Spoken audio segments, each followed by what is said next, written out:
Alhamdulillah, Bapak-bapak, Ibu-ibu dan saudara-saudara sekalian, kita dipertemukan kembali di forum yang insya Allah mulia karena kita sedang mempelajari firman-firman Allah. Sebagaimana sabda Nabi, khairukum man ta'allama al-Qur'ana wa 'allamah. Orang-orang yang paling baik di antara kalian adalah orang-orang yang sedang mempelajari dan mengajarkan Al-Quran.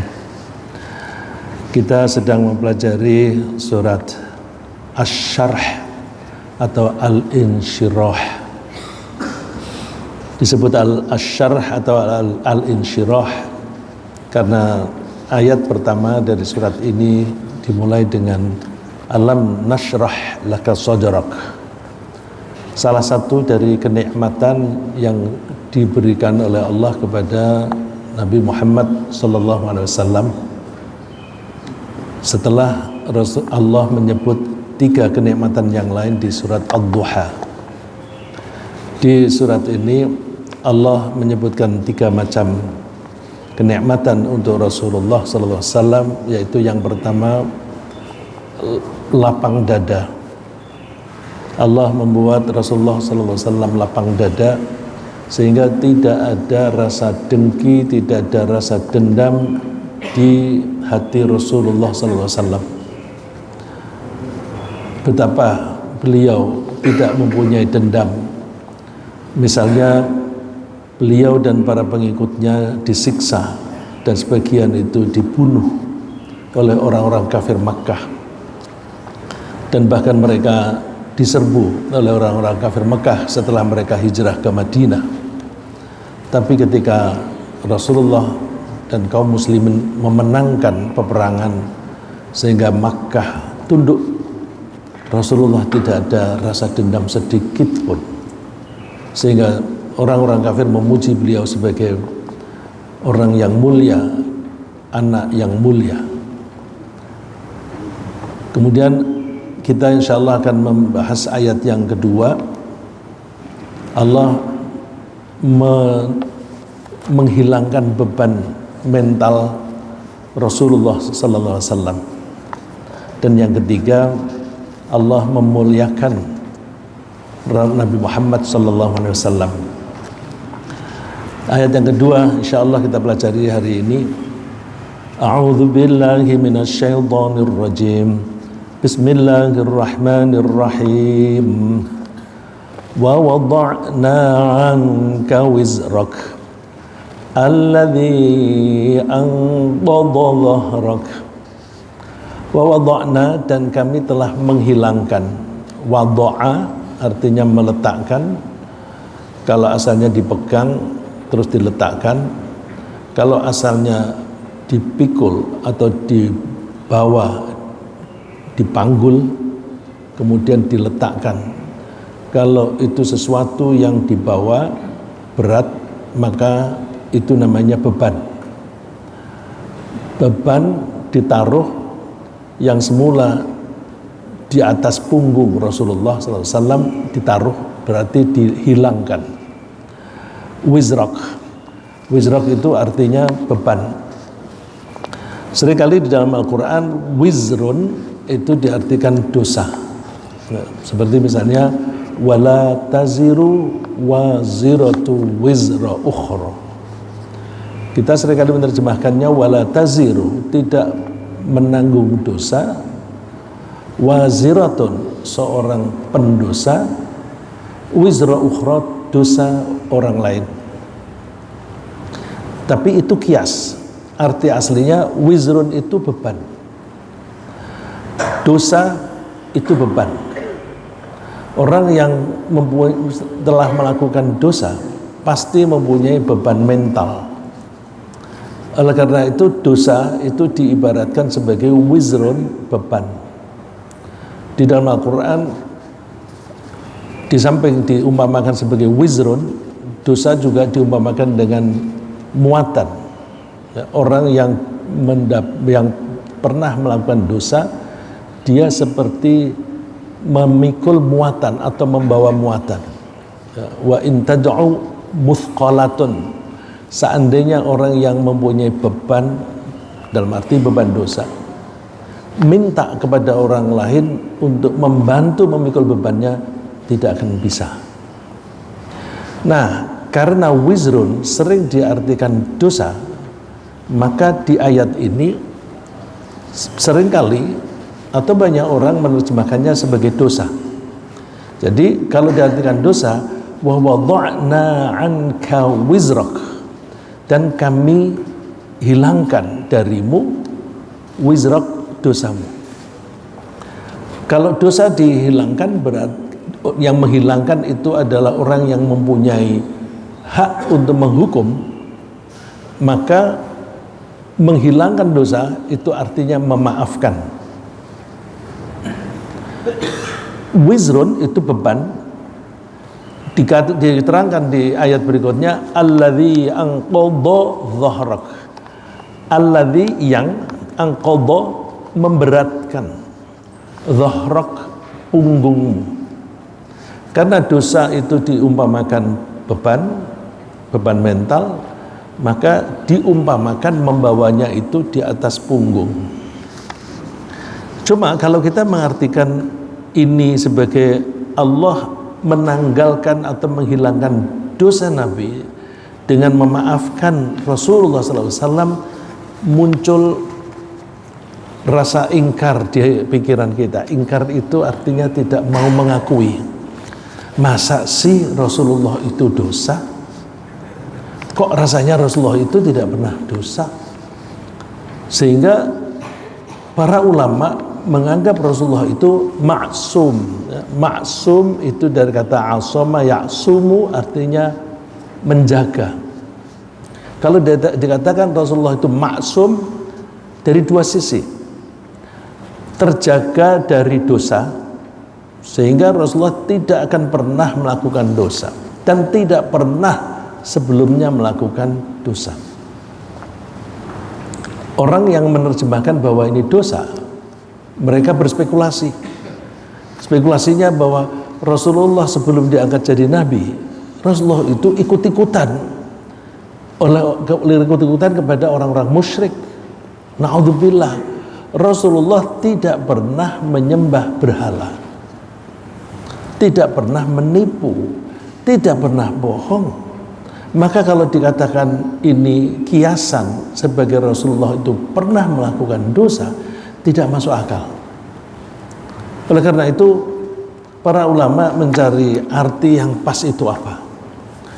Oh ya, ini kiasan, bukan berarti memikul beban ke sana kemari dengan membawa beban atau memikul barang, bukan. Ini jelas kias. Ya, oleh karena itu dalam Al-Quran itu ada kalimat-kalimat kias. Cuma kita tidak boleh mengartikan secara kias sembarangan. Ya. Kita mengartikan kalimat-kalimat di dalam Al-Quran sebisa-bisanya harfiah, letterlek apa adanya. Kecuali bila kita artikan itu dengan kita artikan secara harfiah bertentangan dengan ayat yang lain, maka kita mesti menerjemahkannya secara qiyas.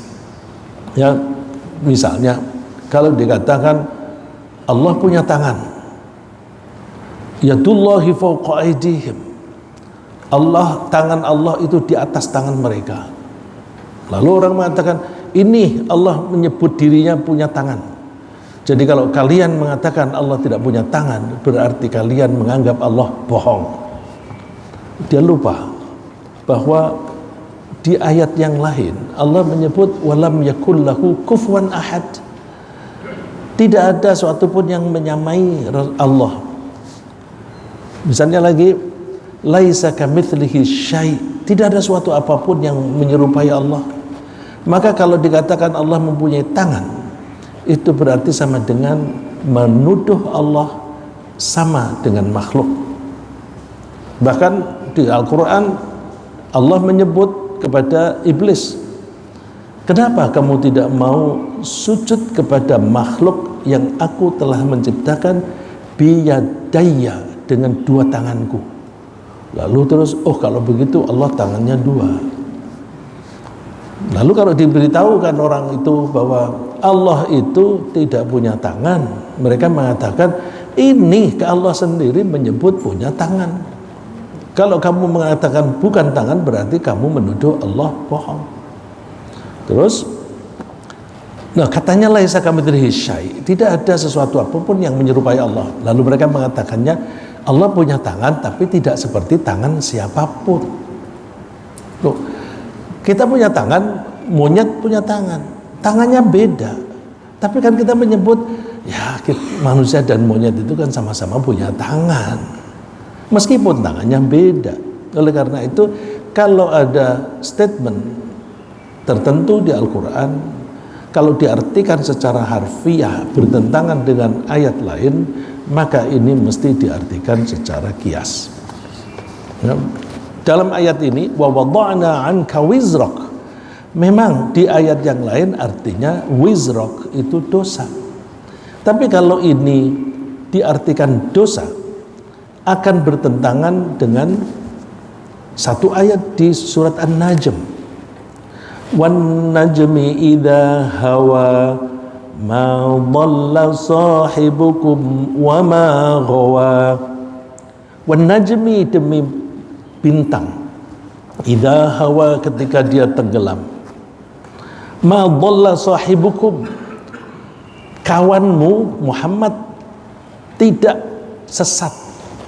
Ma dhalla dinyatakan dengan kata kerja lampau, fi'il madhi.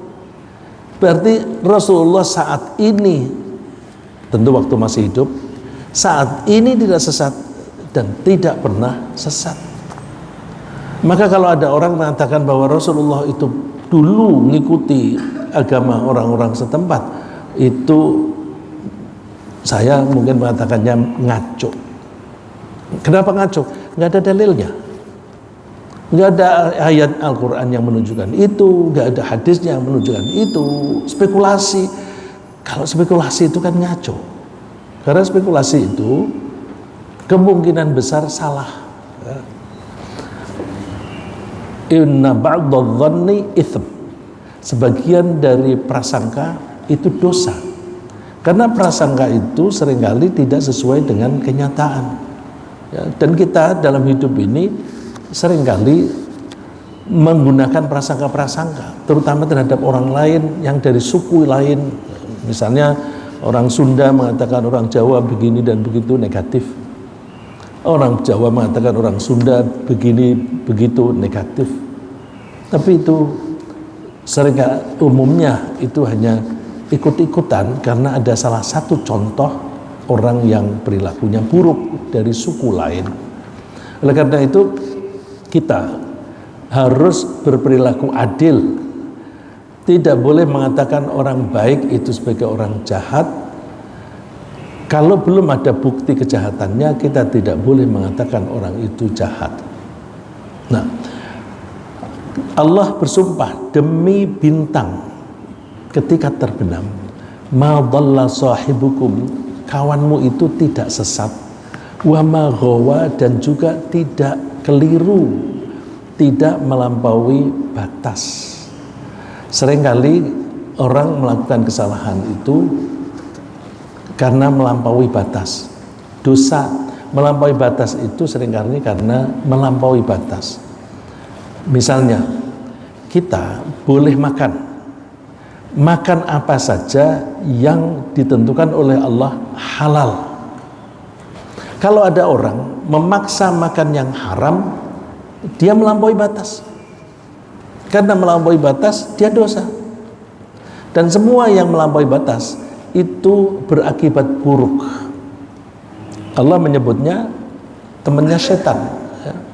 Temannya setan, karena setan itu pelaku keburukan dan mengajak pihak lain untuk melakukan keburukan. Ya. Oleh karena itu Rasulullah tidak pernah melampaui batas. Kalau berbicara selalu benar, kalau janji selalu ditepati, kalau ada amanat dia selalu melaksanakan amanat itu, sehingga mulai dari kecil pun Rasulullah itu sudah dijuluki Al-Amin. Kalau beliau itu Al-Amin, kenapa mengartikan wa wada'na anka wizrak, kami tanggalkan atau kami hilangkan darimu dosamu. Bukan, karena Rasulullah tidak pernah berdosa. Rasulullah itu maksum.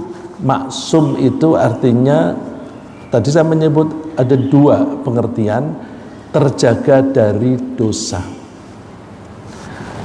Yang satu lagi, Rasulullah itu terjaga dari kejahatan orang lain. Di dalam Al-Quran Allah menyebut wallahu ya'simuka minan nas, Allah menjagamu dari manusia. Nah, ini berarti menjaga dari perilaku buruk orang lain. Kok Rasulullah pernah dilempari dan berdarah? Kok pernah Rasulullah itu kena panah sehingga giginya rontok? Dijaga itu dari kejahatan manusia sampai meninggal. Jadi Rasulullah tidak akan dijahati orang sampai dibunuh, tidak, karena Allah menyebutnya wallahu ya'simuka minan nas, Allah menjagamu dari manusia. Nah, itu ayat itu dinyatakan oleh Rasulullah suatu saat ketika orang-orang Madinah itu dikepung oleh orang kafir Mekah yang jumlahnya sekitar 10.000. Lalu penduduk Madinah membuat parit di sekitar Madinah, sehingga saat itu disebut perang parit. Parit bahasa Arabnya Khandaq, maka perangnya disebut perang Khandaq. Karena orang kafir Makkah itu mengerahkan pasukan dari berbagai suku, dari berbagai golongan, sehingga tentara mereka itu berpeleton-peleton yang banyak. Satu peleton disebut hizbun. Kalau hizbunnya banyak namanya ahzab. Jadi surat Al-Ahzab itu surat yang menceritakan tentang peperangan Khandaq atau peperangan Ahzab. Saat itu Rasulullah sedang berada di kemah, tidak ada yang jaga satu orang pun, sendirian. Jadi Masya Allah, Rasulullahnya sendiri tenang, dan para sahabat kok tidak peduli. Bukan tidak peduli, para sahabat itu kan sedang menggali parit, harus cepat-cepat, jangan sampai keduluan orang Makkah datang. Dan mereka itu di parit berarti di pinggiran kota. Rasulullah kemahnya di dalam kota, istirahatnya. Sa'ad bin Abi Waqqas melihat, wih, Rasulullah sendirian, kemahnya tidak ada yang jaga. Kemudian dia menjaga di situ sambil menghunus pedang. Rasulullah mendengar, siapa itu? Saya Rasulullah, Sa'ad bin Abi Waqqas. Kenapa kamu di sini? Ya, saya ingin menjaga Rasulullah SAW. Komentar Rasulullah, aku dijaga kok oleh Allah. Wallahu ya'simuka minan nas, Allah menjagamu dari kejahatan manusia. Ini orang yang kalau imannya tidak kuat, sulit. Siapa yang imannya lebih kuat dari Rasulullah? Ini mirip dengan Nabi Musa ketika para pengikutnya mengatakan, wah, kita terkejar, inna lamudrakun, kita terkejar oleh pasukan Fir'aun, sedangkan di depan kita ini laut. Nabi Musa tidak gentar sama sekali. Dia mengatakan, kalla, jangan begitu, inna ma'iya rabbi, Tuhan itu bersamaku, saya hadir, dia pasti memberi petunjuk kepadaku bagaimana cara mengatasi ini. Tidak mungkin Allah membiarkan kita akan mati dibantai oleh Fir'aun. Nah, ini pelajaran bagi kita bahwa kalau kita beriman betul, maka kita tidak mudah takut kepada apapun selain Allah. Yang kita takuti adalah Allah. Maka kalau orang mukmin ada ancaman di penjara, tidak takut. Yang takut di penjara adalah orang-orang yang curang, para politisi-politisi yang korupsinya besar-besaran, itu takut. Jadi kalau mereka tidak nurut, ditunjukin fakta, data, nih dataku lengkap, kalau kamu tidak nurut, kamu masuk penjara. Nah ini kalau orang Islam kan tidak pernah melakukan dosa, jadi tidak takut. Nah, Rasulullah ini tidak berdosa, tetapi Rasulullah menanggung beban mental. Apa itu beban mentalnya? Rasulullah itu melihat kaumnya menyembah berhala. Berhala itu diwujudkan dalam bentuk patung. Kalau mereka ditanya, kenapa kamu menyembah patung? Mereka bilangnya, aku tidak menyembah patung kok. Aku menyembah orang-orang yang dekat dengan Tuhan. Orang-orang yang dekat dengan Allah. Jadi mereka percaya kepada Allah. Mereka menyembah Allah, mengakunya, tapi plus menyembah yang lain. Nah, itu makanya mereka disebut musyrik. Siapa itu? Orang-orang yang menurut mereka adalah orang-orang yang solih, yang dulunya dekat kepada Allah. Coba, agama lain kan juga begitu kan? Orang yang kelihatannya baik, maka diangkat sebagai saint. Saint, apa itu saint? Itu orang India yang suka menolong orang-orang miskin. Siapa namanya itu? Bukan. Apa? Mother Teresa. Mother Teresa.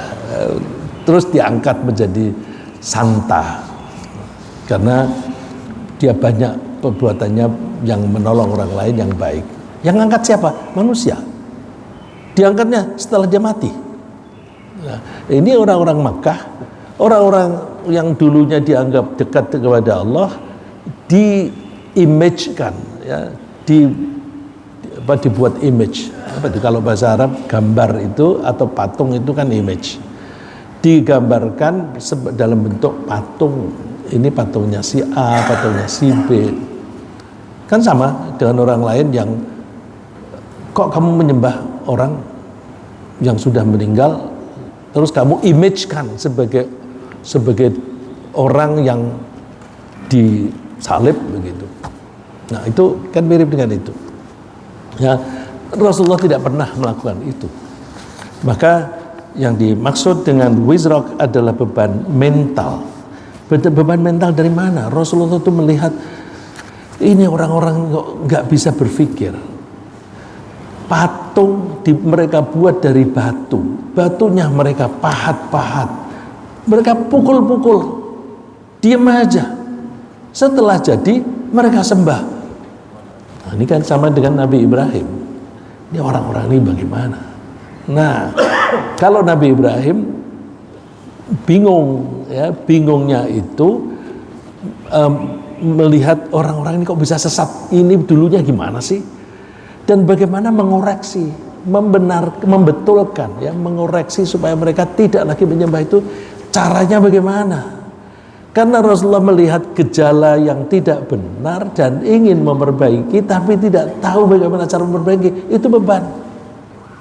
Coba kalau kita melihat suatu negara, pejabatnya hampir semuanya korupsi.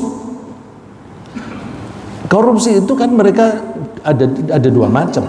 Bisa mengambil anggaran negara, bisa memeras rakyat. Kalau mau minta izin, peres, harus bayar dulu. Nah, ini kalau pejabat-pejabatnya banyak yang seperti itu, ya negara akan hancur. Tapi bangsa itu kalau mau memperbaiki dari mana? Kalau kita misalnya mau, ini kan demokrasi kita ini demokrasi partai. Begitu seseorang masuk partai, ikut-ikut korupsi. Jadi gimana nih cara memperbaikinya? Nah, Rasulullah itu kira-kira semacam itu. Jadi saya kalau memberikan contoh itu tadi, maksudnya supaya gampang bagi kita untuk membayangkan kebingungan Rasulullah. Dari mana ini? Nah, saking bingungnya Rasulullah itu mencoba berpikir menjauh dari masyarakat, tapi melihat masyarakat. Ya, kenapa menjauh? Supaya tidak subjektif, supaya pandangannya itu lebih objektif. Karena apa? Tokoh-tokoh yang sesat itu paman-pamannya juga atau saudara-saudaranya juga. Kalau dia di situ kan dia merasa aku harus menghormati dia karena dia paman. Tapi dia ingin mengoreksi, sehingga dia menjauhkan unsur subjektivitas dengan cara pergi ke Gua Hira. Gua Hira itu ada di atas bukit yang bentuknya itu terjal, landai di seberang sana, tapi yang menghadap ke arah Masjidil Haram itu curam, terus terjal, ya, curam dan terjal. Nah, Rasulullah naik dari arah yang berbeda, yang jauh, terus mencari tempat untuk istirahat yang kalau melihat Ka'bah itu kelihatan. Nah, maka kalau bapak-bapak, ibu-ibu sempat pergi ke Makkah, sempatkanlah ke Gua Hira. Memang berat, ya, tapi kalau sudah tua ya repot. Dan kalau kegemukan juga repot. Karena nanti mau masuk ke gua itu harus melewati lorong antara batu-batu besar. Dan ada lorong yang sempit sekali. Kalau kita kegemukan sulit untuk masuk situ, ya. Tapi perlunya apa? Coba berdiri di depan gua, bukan untuk sholat, ya. Sholat oleh pemerintah Saudi itu dilarang. Nggak ada ajaran untuk sholat di Gua Hira itu. Nah, terus kita berdiri aja di situ. Sholat di situ boleh nggak apa-apa sih, semua tempat kan boleh untuk sholat, jangankan di bukit, di gereja aja kita sholat boleh kok gitu. Jadi sholatnya di situ tidak usah menganggap Gua Hira itu keramat. Salahnya menganggap Gua Hira itu keramat, anggap aja itu bukit biasa atau gunung biasa. Nah, kalau kita berdiri di depannya itu kita bisa melihat Ka'bah. Kalau sekarang banyak bangunan-bangunan, kalau dulu tidak banyak sehingga kelihatan kentara. Tapi sekarang bisa kentara karena Ka'bah itu kan di sekitarnya ada menara-menara yang tinggi. Jadi kelihatan menaranya, oh di tengahnya itu ada Ka'bah. Nah, di situ Rasulullah memikirkan.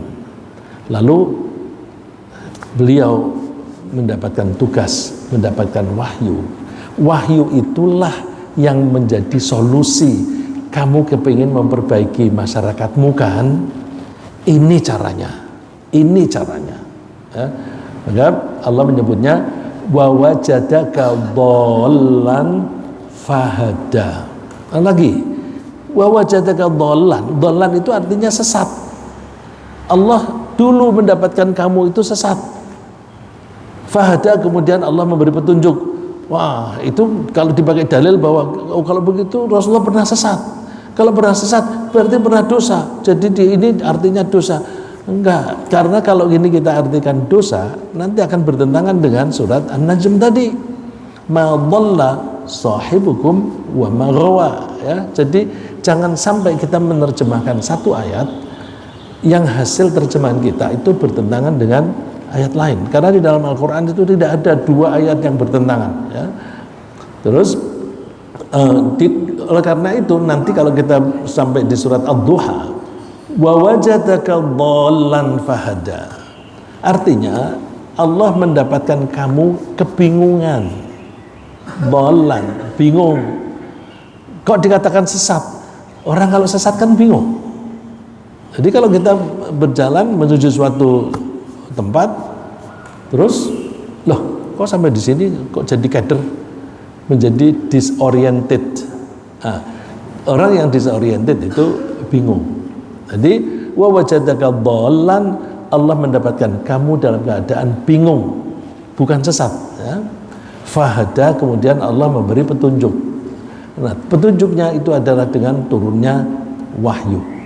Nah, wahyu yang menunjukkan itu Iqra itu baru mulai menunjukkan bahwa beliau diangkat sebagai Rasul. Kemudian dia masih belum tahu tugasnya apa. Maka setelah itu Rasulullah sering kali kembali ke Gua Hira. Kembali lagi, kenapa? Aku ini kalau dijadikan nabi, tugasku apa? Tugasku apa kalau aku jadi nabi? Terus, tapi Allah memberikan wahyu, belum tugas. Sholatlah malam. Ya ayyuhal muzammil qumil laila illa qalila. Suruh sholat malam. Nah, sholat malam itu fungsinya antara lain mengokohkan jiwa. Karena Rasulullah akan diberi tugas yang berat, maka beliau harus mempunyai mental yang kuat. Nah, membangun mental yang kuat adalah dengan sholat malam. Baru kemudian beberapa waktu lagi turun, ya ayyuhal muddathir qum fa'anzir. Qum fa'anzir, bangkitlah dan berdakwalah kamu. Nah, itu caranya. Jadi kalau dikatakan Allah menanggalkan beban itu, beban kebingungan, tidak tahu cara bagaimana mengubah masyarakat, kemudian beban itu hilang setelah beliau mengetahui caranya. Oh, caranya dari sini. Ya. Kalau saya dulu sebagai penulis, ya, kalau wartawan itu kan nulis. Umumnya sebelum mulai nulis itu masih kebingungan. Aku mulai dari mana? Ya, aku mulai dari mana? Begitu pula kalau kita isi pengajian juga, aku mulai dari mana ini? Kalau mengajarnya, kalau membahasnya itu tafsir begini enak, dibimbing oleh ayatnya. Udah bahas dulu alam nashrah laka sadrak. Terus berikutnya wa wada'na anka wizrak. Tapi kalau tidak ada bimbingan ayat Quran, kita pikir aku mau bahas apa ya yang kira-kira bisa menambah keimanan orang. Terus mulai dari mana? Nah, itu sebelum ketemu itu mikirnya itu lebih lama daripada nulisnya. Begitu ketemu, aku udah ketemu nih. Begitu dimulai, lancar. Ya, seperti Rasulullah, bingung apa yang harus saya lakukan. Begitu sudah ketahuan, ini caranya. Qum fa'anzir. Lalu terus lega. Ya. Lalu kenapa Rasulullah itu harus maksum? Rasulullah itu harus terjaga dari dosa karena beliau itu ditunjuk oleh Allah sebagai role model,